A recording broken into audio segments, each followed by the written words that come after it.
लोकवृत्त मराठी, लोकशाहीचा खरा आवाज. धुळे जिल्ह्यात शिवसेना बांधकाम कामगार सेनेच्या संघटनात्मक विस्ताराला मोठी चालना. शिवसेना बांधकाम कामगार सेनेची धुळे जिल्ह्यासह तालुकानिहाय कार्यकारिणी जाहीर. नवनियुक्त पदाधिकाऱ्यांना नियुक्तीपत्रांचं वितरण. धुळे जिल्ह्यात शिवसेना बांधकाम कामगार सेनेच्या संघटनात्मक विस्ताराला मोठी चालना मिळाली आहे. धुळे जिल्हा तसेच शिंदखेडा, धुळे, साक्री आणि धाबापाडा, बोराडी तालुक्यांची नवीन कार्यकारिणी जाहीर करण्यात आली असून नवनियुक्त पदाधिकाऱ्यांना मान्यवरांच्या हस्ते नियुक्तीपत्राचं वितरण करण्यात आले. साक्रीच्या आमदार मंजुळाताई गावित, शिवसेना नेते हिलाल माळी, शिवसेना बांधकाम कामगार सेनेचे उत्तर महाराष्ट्र, विदर्भ व मराठवाडा विभागाचे सचिव अश्विन राजेंद्र जमादार आणि धुळे जिल्हा प्रमुख सुदाम नारायण शिरोडे, शिंदखेडा तालुका प्रमुख प्रकाश चौधरी यांच्या हस्ते नवनियुक्त पदाधिकाऱ्यांना नियुक्तीपत्राचं वितरण करण्यात आले. यावेळी मान्यवरांनी नवनियुक्त पदाधिकाऱ्यांचं अभिनंदन करत बांधकाम कामगारांचे प्रश्न प्रभावीपणे सोडवणे, असंघटित कामगारांना संघटित करणे आणि शासनाच्या विविध कल्याणकारी योजनांचा लाभ तळागाळातील कामगारांपर्यंत पोहोचवण्यासाठी सक्रियपणे कार्य करण्याचं आवाहन केले. शिवसेना बांधकाम कामगार सेना महाराष्ट्र राज्य यांच्या धुळे जिल्हा कार्यकारिणीत विठ्ठल जाधव पाटील यांची उपजिल्हा प्रमुख, गीतेश जिजाबराव पाटील यांची जिल्हा सचिव तर भालचंद्र भास्कर पाटील यांची जिल्हा संघटक म्हणून नियुक्ती करण्यात आली आहे. शिंदखेडा तालुक्याची धुरा माजी सैनिक भूषण अभिमन्यू पवार यांच्याकडे सोपवण्यात आली असून प्रकाश चौधरी यांची उपतालुका प्रमुख आणि विकास हिम्मतसिंग गिरासे यांची तालुका संघटक म्हणून नियुक्ती करण्यात आली आहे. धुळे तालुक्यात किशोर गोविंद आढावे यांचे तालुका प्रमुख, नितीन पाटील यांची उपतालुका प्रमुख, अविनाश लालचंद शेलार यांची वलवाडी तालुका प्रमुख, मोहन शिवाजी खैरनार यांची उपतालुका प्रमुख आणि महेंद्र सुपडू वाघ यांची तालुका संघटक म्हणून निवड करण्यात आली आहे.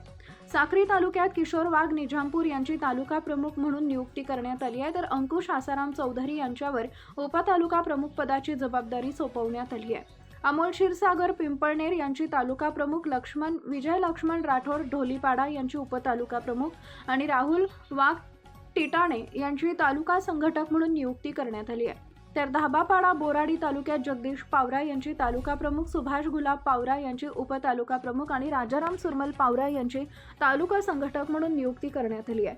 नवीन कार्यकारिणीमुळे धुळे जिल्ह्यात शिवसेना बांधकाम कामगार सेनेचे संघटनात्मक जाळे अधिक मजबूत होईल, तसेच बांधकाम कामगारांचे प्रश्न शासनापर्यंत पोहोचविण्याचे मदत होईल अशी अपेक्षा व्यक्त करण्यात येते आहे. मुख्य संपादक भूषण पवार, लोकवृत्त मराठी न्यूज, धुळे. तुमच्या मोबाईलवर फोटो काढा, मोबाईलवर फोटो काढले की तुम्हाला प्रिंट काढून मिळते. काहीच तुम्हाला त्रास नाही, फक्त इच्छा पाहिजे आपल्या कार्यकर्त्यांची. शासन कोणी असेल, शासन पण तुम्हाला काहीतरी त्या खर्चाचं काहीतरी मोबदला देऊ शकेल. आमच्या सारख्याला वाटेल की नाही ही व्यक्ती चांगलं काम केलं बरं का, याला मोबदला द्यायला काही हरकत नाही. लगेच तुमची काहीतरी जबाबदारी अजून आपण देणार नाही.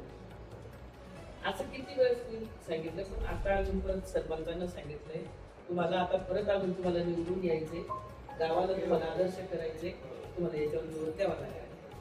काही आता परवा विषय झाला, त्यांच्या मार्गदर्शनाखाली शिवसेना बांधकाम कामगार सेनेची स्थापना झाली.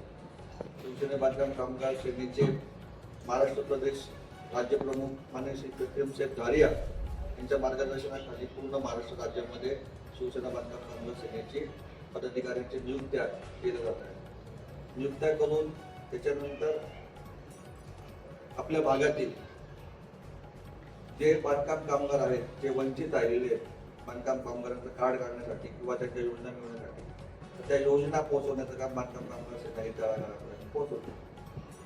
आता स्थानिक लेवलला आपले जिथे नाही का आपले आमदार आहेत, आमदारांमार्फत आपण तिथे नियुक्त्या करतोय. त्याच्यानंतर तिथे आपले आमदार नाही आहेत, बाजूच्या देशामध्ये आपले आमदार आहेत किंवा शिवसेने जिल्हा प्रमुख आहेत, त्यांच्या मार्फत आपण नवीन पदाधिकारी नियुक्त करून शिवसेना बांधकाम कामगार सेनेच्या मार्फत शिवसेना पक्षाला जास्तीत जास्त मोठ्या प्रमाणात तळागाळापर्यंत पोहोचण्याचं काम करते. ही शिवसेना बांधकाम कामगार संघटना अशी आहे की त्याच्यामध्ये या योजना आहेत या आपण डायरेक्ट गरीब व्यक्तीपर्यंत पोहोचवतो. त्या पोहोचवल्याने असं होतं की समजा कामगार जो आहे तो कामगार स्वतः त्या योजनेचा लाभ मिळतो. त्याच्यानंतर त्यांच्या वारसाची नोंद लागल्यानंतर त्यांच्या मुलाबाळांना शिक्षण मिळतं. त्याच्यानंतर त्यांच्या मिसेसला पण नाही का त्याच्यामधून 2 पैसे मिळतात. तर याच्यामध्ये फादर, मदर आणि चिल्ड्रन ते तिन्ही पण नाही का त्यांना समाविष्ट होतात एका योजनेमध्ये. आणि ही योजना आपण नाही का तळागाळापर्यंत पोहोचवण्यासाठी आपण सारखे पदाधिकारी महत्त्वाच्या बातम्या पाहण्यासाठी आमच्या लोकवृत्त मराठी न्यूज चॅनलला यूट्यूबवर सबस्क्राईब करा आणि बेल आयकॉन प्रेस करा.